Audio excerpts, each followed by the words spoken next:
Click করুন অ্যাপের bell আইকনে আর সাবস্ক্রাইব করুন এবিপি আনন্দ। সব সময় থাকুন খবরে। আসছি পরের খবরে। মাদক মামলায় 31 বছর পর বেকসুর খালাস। 1989 মাদক রাখার অভিযোগে হলদিয়ায় মহিলা গ্রেফতার, 4.5 বছর জেল খাটার পর আজ বেকসুর খালাস। বেকসুর খালাস করে ক্ষতিপূরণ দেওয়ার নির্দেশ।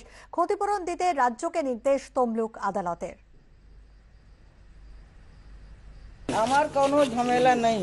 কোনো ঝামেলা আর বলো না।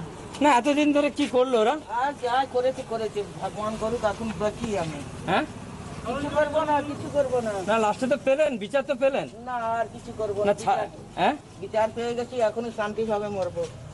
পুলিশ রিপোর্ট দেয়নি, তৃণমূল এর কথা অনুযায়ী রিপোর্ট না দেওয়ার ফলে বেকসুর খালাস হয়েছে।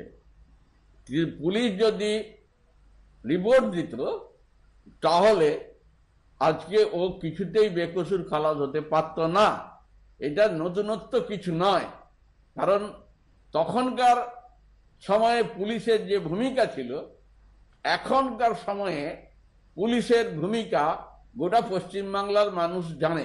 ওরা যখন ক্ষমতায় ছিল তখন একদার থেকে প্রকৃত সাধারণ মানুষকে প্রচুর মিথ্যা কেস দিয়ে গেছে।